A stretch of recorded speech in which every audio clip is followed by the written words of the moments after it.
막무가내 노조 파업이라. 현대제철도 망한다.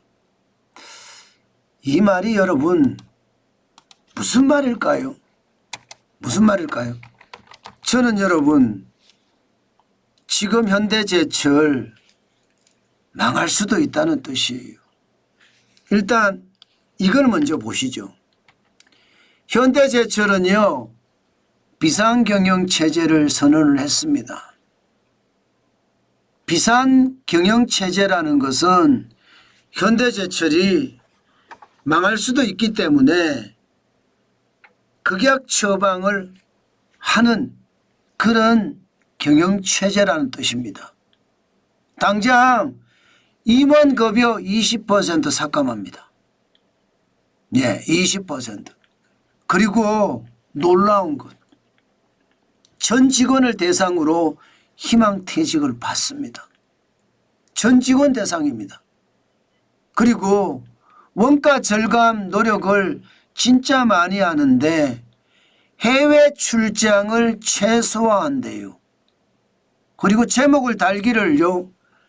극한의 원가 절감이라고 합니다. 극한의 원가 절감이라고 이야기할 정도면 지금 현대제철이 어느 정도인지 여러분들도 짐작되시죠? 이대로 가다가는요. 현대제철은요. 나락으로 떨어질 수밖에 없습니다. 그만큼 절체절명의 위기에 놓여 있다는 뜻입니다. 그런데 말입니다. 이 위기가 왜 왔느냐? 이것을 봐야 되잖아요. 결국은 말입니다. 노와 사의 성과급 갈등입니다. 사측에서는 성과급을 기본급을 450%를 주고요. 여기에 1,000만 원을 더 얹어준다. 2,650만 원을 주겠다. 이게 사측 제안입니다. 그런데 노조 측 요구안은요. 필요 없고 현대자동차하고 똑같이죠. 기본급 500%를 주고 1,800만 원을 더 얹어줘. 4천만 원을 달란 말이야. 이렇게 요구하고 있습니다. 이건 말입니다. 갭 차이가 크잖아요. 직원이 10,000명 정도 되니까 이게 한 사람당 1,000만 원, 2,000만 원 더 들어가는 게 엄청난 돈이거든요. 그러니까 노사 협상이 잘 될 리가 없죠. 결국 깨졌습니다. 깨진 이유가 노사 협상이 안 되니까. 그리고 사측은요.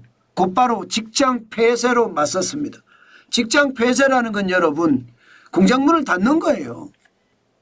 그렇게 맞섰어요. 그러다가 다시 노사가 협상의 길이 트여서 사측 제시안을 가지고 사실상 노조들에게 찬반 투표를 돌렸습니다. 그런데 찬반 투표에서 이거 결렬났습니다. 그래서 다시 파업을 합니다. 다시. 그러니까 파업을 했는데 사측에서 제안을 해서 통과가 안 돼서 사측에서는 직장 폐쇄라는 아주 강력한 조치를 들고 나와서 결국은 다시 협상하는 차원에서 사측 제시안을 가지고 투표에 붙였더니 결렬. 그래서 다시 파업. 제가 웃지만 진짜 엄청난 겁니다. 왜 엄청난 거냐. 2,650만 원이라는 이 숫자도 여러분 현대제철에서 이야기하는 것을 들어보면 말입니다. 적자를 감수하면서 준다는 거예요. 작년에 매출은 23조 2,261억 원을 했는데 영업이익은 3,144억 원이요. 그런데 조합은 직원 11,000명에게 2,560만 원을 주면 이게 결국은요. 쭉쭉 내려가서 영업이익이 1,595억 원밖에 안 된다는 거예요. 떨어진다는 거예요. 문제는 순이익은요. 마이너스가 된다는 거예요. 순이익은. 순이익은 당초 473억 원의 이익이 날 거로 그렇게 예상을 했지만 실제로 성과급을 주면 650억 원이 마이너스가 난다는 뜻입니다. 그러면 여러분 회사가 적자가 나면서까지도 성과급을 준다는 이야기인가요? 그런데 그 적자가 나면서 주는 성과급까지도 노조는 마다 싫다. 현대자동차가 똑같이 주라. 이렇게 이야기하는 건가요? 망하자는 이야기죠. 제가 현대제철을 대변하고 싶은 생각 없습니다. 노사라는 것은요.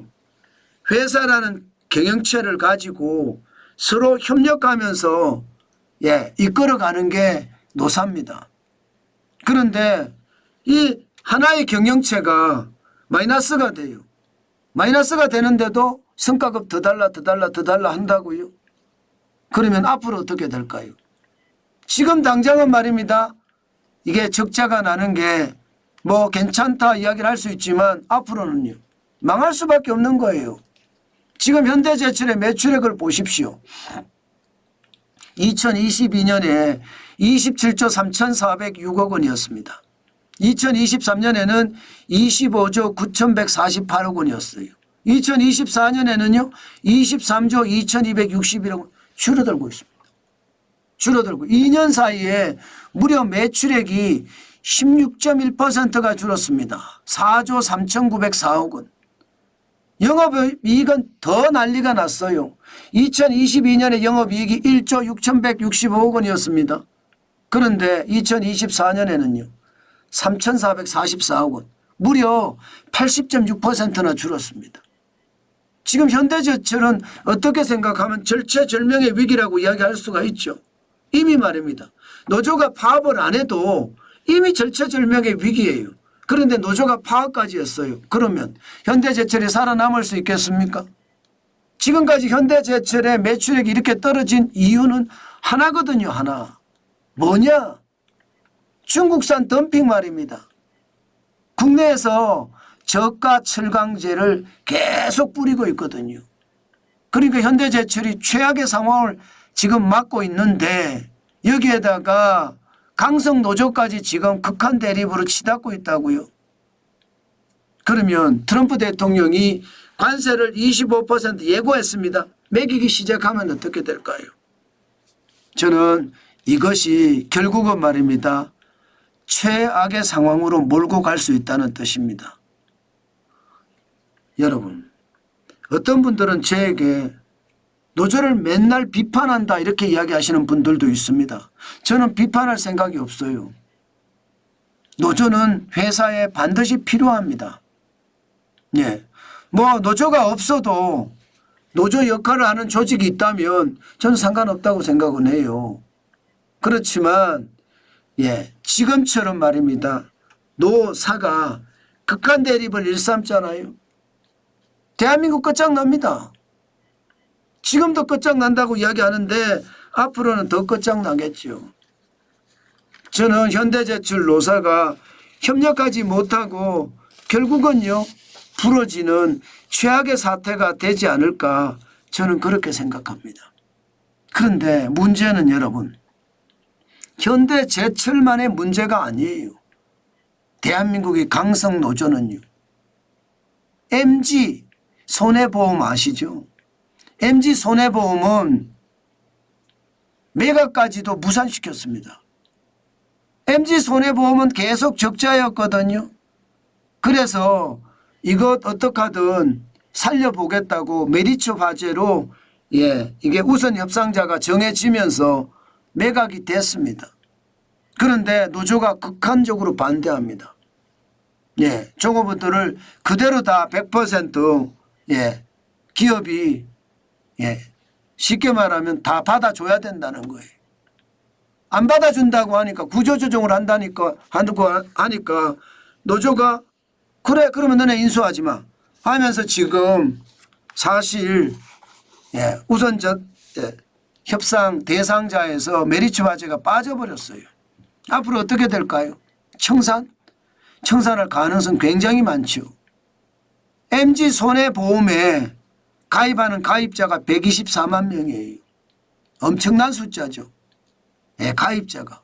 그러면 여러분 MG 손해보험은 이제 손해보험을 넣는 사람들 바보가 되니까 안 넣을 수도 있겠죠. 점점 더 어려워질 겁니다. 결국은요. 시장경제 원리를 따라야 되는데 시장경제 원리를 완전히 무시해 버리니까 시장이 무너지는 거거든요. 저는 제가 봐서는 최악의 상황이 갈 수도 있다고 생각합니다. 현대제철 노조도 마찬가지잖아요. 시장경제의 원리를 전혀 따르지 않잖아요. 회사가 적자가 나면서까지 성과급을 달라. 회사가 무너지든 말든 나는 상관없다. 나는 내 성과급만 받으면 된다.